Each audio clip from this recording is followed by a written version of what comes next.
Paralysis म्हणजे मेंदूच्या एखाद्या भागाला अचानक रक्तपुरवठा बंद होणं किंवा रक्तस्राव होणं. त्यामधून ज्या भागावर नियंत्रण ठेवणाऱ्या स्नायूंना सिग्नल मिळणं थांबतं आणि शरीरात अचानक पक्षाघात होतो, म्हणजेच हालचाल बंद होते. पॅरालिसिस येण्यापूर्वी शरीर काही सूचक असे इशारे देतं. हे इशारे किंवा लक्षणं सहसा अचानक दिसतात. तेव्हा या लक्षणांकडे दुर्लक्ष केलं तर धोका वाढू शकतो. पहिलं महत्त्वाचं म्हणजे चेहरा वाकडा होणं. अचानक तोंड एका बाजूला वाकडं होणं, हसताना चेहऱ्याचा एक भाग हलत नाही, ओठात सुन्नपणा जाणवतो किंवा कमजोरी जाणवते. ही पॅरालिसिसची सर्वात पहिली आणि महत्त्वाची खूण आहे. दुसरं महत्त्वाचं म्हणजे हातपाय अचानक कमजोर होणं. एका हातात किंवा पायात अचानक शक्ती नसल्यासारखं वाटणं, वस्तू हातातून पडणं, चालताना तोल जाणं. शरीराचा एक भाग सुन्न पडत असल्यास लगेच डॉक्टरांकडे जावं. दुसरं महत्त्वाचं म्हणजे बोलण्यात बदल होतो. बोलताना शब्द तोंडातून नीट बाहेर न येणं, बोबडं बोलणं किंवा अस्पष्ट आवाज जाणवतो. इतरांचं बोलणं समजायलाही अवघड जातं. हे मेंदूतील भाषा नियंत्रण केंद्रावर परिणाम झालेलं दर्शवतं. त्याचप्रमाणे अचानक चक्कर येते. उभे राहताना डोकं हलकं आहे असं जाणवतं. तोल सांभाळता येत नाही. चालताना वळत असलेली भावना. हे मेंदूच्या संतुलन विभागावर परिणाम झालेलं सूचित करतं. त्याचप्रमाणे डोळ्यांमध्येही अचानक बदल होतात.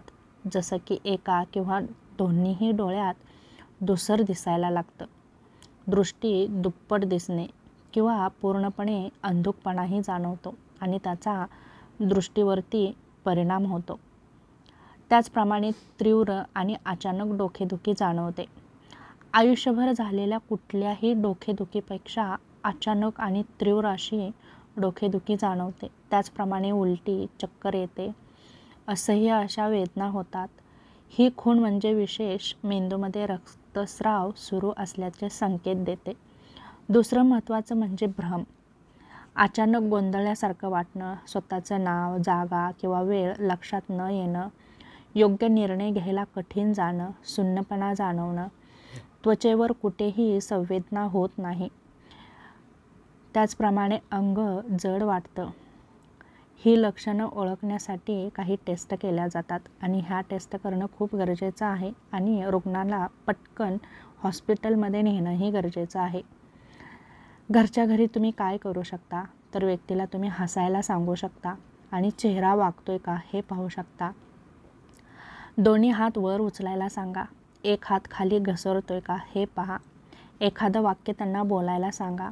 आवाज अस्पष्ट येतोय का स्पष्ट येतोय हे पाहू शकता. यासारखी लक्षणं जर त्यांच्यामध्ये जाणवत असतील आणि जर या हालचाली करायला त्यांना जर प्रॉब्लेम येत असेल तर नक्कीच तुम्ही डॉक्टरांकडे त्यांना घेऊन जाऊ शकता. पॅरालिसिस म्हणजे वेळेची स्पर्धा असते. पहिले 4.5 तास अत्यंत महत्त्वाचे असतात. यामध्ये जर औषध मिळालं तर कायमचा पॅरालिसिस बराही होऊ शकतो. अशा वेळी रुग्णांना झोपवून ठेवा. थोड्याच वेळात तू ठीक होते असं त्यांना समजावून सांगा. त्यांना तेलाने मालिशही करू शकता. चहा, पाणी खायला द्या आणि गिळताना त्रास होतोय का याचं निरीक्षण करा. लगेचच रुग्णालयामध्ये त्यांना घेऊन जा. धोका जास्त कोणाला असतो तर उच्च रक्तदाब असलेल्यांना, मधुमेह, कोलेस्ट्रॉल जास्त असणाऱ्यांना, तसेच जे हृदयाचे रुग्ण आहेत त्यांनाही धोका जास्त असतो. त्याचप्रमाणे धूम्रपान, तंबाखू यांचं सेवन असणाऱ्या व्यक्तींनाही पॅरालिसिसचा धोका जाणवतो. त्याचप्रमाणे ताणतणाव, अनियमित झोप असणाऱ्या लोकांनाही पॅरालिसिस येऊ शकतो. त्याचप्रमाणे वय 50च्या जास्त असणाऱ्या लोकांनाही हा पॅरालिसिसचा झटका येऊ शकतो. तेव्हा यापासून जर वाचायचं असेल तर नक्कीच तुम्ही तुमच्या जीवनशैलीमध्ये बदल करू शकता. यासाठी आहार, व्यायाम, झोप यांचं योग्य ते संतुलन ठेवून तुम्ही यासारख्या आजारांपासून दूर राहू शकता.